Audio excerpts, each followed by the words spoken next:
Thank you very much, guys, indeed, with the victorious C9. It's Sneaky and Hai that have joined me here for this interview after, I'm gonna be honest, an incredible win over IG, in my opinion. A couple of things I want to ask you about. First off, coming into this game and Balls getting pretty far behind, on the other hand, having the advantage in the bottom lane, how did you try and even everything out? I'd say that was kind of our fault that we got Balls in that position, because I couldn't push into the top wave fast enough to get it to reset fully. So now I was able to get a pretty big advantage off that. And I only got like a small level lead, which is hard to push as an AD carry. So it was a bit rough. We had to take turret and then rotate to mid to really get any sort of advantage for ourselves. Yeah, that did work out very well. And then there was this phase in the game where you guys went to some very risky shot calling, I would call it, around the Baron area a couple of times, very close fights. What made you do that? What made you accelerate the game at that point, Hai? Well, I'm pretty confident in my ability to understand how to play around Baron. I've done it so many times now. I know when we can do it, and I'm always asking my team how fast we can do it. So having the knowledge of how fast we can do Baron lets me know if we can do it or not. And during the game, you test them out to see if they check Baron right away or not, and then you get a feel for whoever their shot caller is. A lot of times they're either too scared to check or they check instantly every time. And you have to do it to gauge to see what they do, so that in the future you can make the right call on it. You still have to play it out in the end, Sneaky, especially you had some very good moves in those endgame team fights together with Incarnation. Tell me about the synergy with him, because it seems ever since you rejoined the team and since the regionals, that synergy with Incarnation, just his level of play, has gone up tremendously.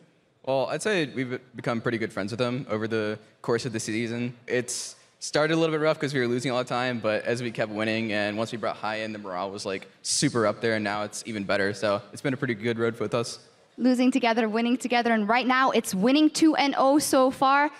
Tell me how kind of your idea, your mindset, your momentum has changed from coming in as the absolute underdog in this group to doing amazing things, Hai. Well, I came into this not thinking I was the underdog, because for me, I need to think that we are the best team for me to make the calls that a winning team would do. So if you go into a game not thinking you're going to win, I'll probably make like a bad call and not like, I don't know, I just assume I'm better than them, even if we're not, so I can make the correct calls. And it's very important that I think that way, and it's been working out pretty great. Sneaky. I kind of just play it as it goes. I don't really look at the names much. I have nameplates on, but I don't think about it. There's no fear factor there. I just kind of play my own game. Definitely showed step 6, world domination. How's that going? Oh, we're 2-0. So pretty damn good. Well, congratulations. Pretty damn good indeed, Sneaky and Hai. Congratulations. C9, 2-0 in this group. Who'd have thunk it? Back to you guys. Thank you, Shocks. Zyreen's a happy man. He called it. So surprises coming out of Group B yet again. A win there for Cloud9. Not as easy as you may have expected through the early game. I want to hit on, though, what Hai mentioned there, Zyreen, the mindset of needing to play from a place where he can make the decisions that a winning team would make. It's really funny because I've actually played alongside Hai in ranked games before and in ranked 5s, and he micromanages everybody. And when he's in the mindset of we're better than these guys, he's constantly telling you things like, go here, do this, test that. And he's making sure that you're pushing up, going back. You always know what you need to do. So he's basically the puppeteer of Cloud9. He is the chess master. And when he's in his mindset and he's in his groove, you definitely see it. And I think it's extraordinarily important that he's able to do that on the world stage. And he was up against Kakao, who's definitely a world-class jungler and has a history of being an incredible jungler, and he didn't let up the pressure. He didn't let that get to him. Just amazing psychological mindset there. Monty?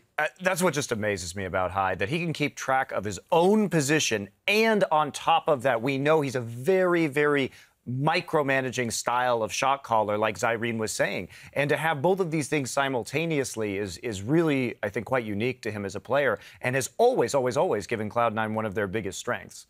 But now I want to talk about the hole that they dug for themselves, that Sneaky did mention, because this can't be a trend that can continue throughout the entire tournament, because there is going to be a time when they can't come back from a deficit between their top laners. But it is a team effort to make sure that that top laner gets off on the right foot. Yeah, you aren't always going to go up against Kid and Kitties in the bot lane and get this large advantage to kind of compensate for that. But definitely bouncing the wave appropriately. You heard Sneaky talking about how they didn't set balls up. It is a team effort. It is not just balls there from the get-go. It's early picking top laners that are brutally melee and have very little good range matchups. Like, that's as easily as we can point it out, like Darius came into this and sure, he was a power pick, but you play him on day one, you see that there are counter picks out there, and then you stop playing him in a blind fashion. Pick him into the Olafs, pick him into other champions that he can have success, or get him a 1v1 lane and gank it repetitively, because one thing Darius does bring is a fantastic 2v2. Yeah. Yes. And one of the aspects I think that we're seeing with some of these North American teams is that it's a region of weak top laners. So these teams are not used to setting their tops up properly to succeed because they're so unused to even getting carries out of that position, right?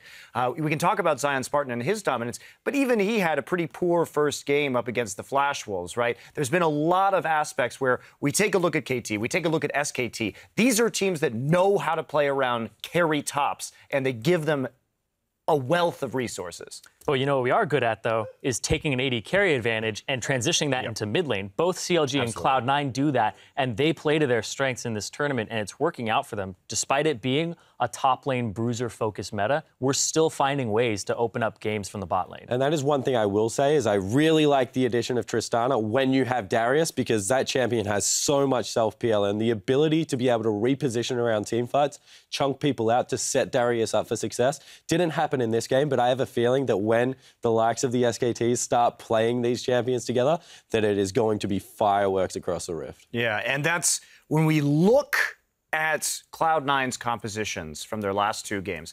What have they been doing? They take some fast-pushing AD carries, they take the Tristana, they take the Azir, they take the Veigar, these mid laners that have a huge zone presence and an ability to siege turrets. Now, what does this do? This hides balls. He doesn't really have to do anything at all. He can be behind. They will get him global gold and make him pseudo, I'm not going to say he was relevant because he really wasn't relevant in this game, but sort of relevant, a warm body for cooldowns to be used upon. But other than that, if some of these mid laners where they can effectively siege with get banned, that's my question. Where does Cloud9 go? Because somebody's going to crack this code about the sieging style, and C9 has to have another response. Yeah, we did see evidence of that. He was at 1.2K down within a single push through the top, securing 2 turrets. From that global gold, brought him within only a 1K deficit, so they're able to make swings there. But as you said, we'll see if they can adapt if and when they are forced to. Right now, AHQ Esports and Fnatic are setting up on stage for our final game of the day. We'll be bringing you that matchup right after this. Stay with us. Remember, you're in charge of your enemy person. Keep track of him like a hawk keeps track of a mouse. That's a nice meme, dude. We'll be the hawk, they'll be the mouse in this game. Nice meme, dude. We go hunting. Speaking of teleport, they're coming in onto this bot lane. Kitty's and Kid in a lot of trouble. Kitty's comes back in, gets very low, taken out immediately. The revenge of balls. Okay, we got it. Echo. Echo. Get out. We lose the fight. There's super chuck. Run. Yo, he jumped over. Nice. Oh, you get him. He has no ulti. Okay, good job. Nice. And they're chunked. Balls does go down during the middle of all of it. IG trying to turn around, but it looks like C9 has enough. Triple kill for Sneaky. The damage from Azir and from Sneaky is so big. Double kill for Azir already, and they complete the 2-0 already at Worlds.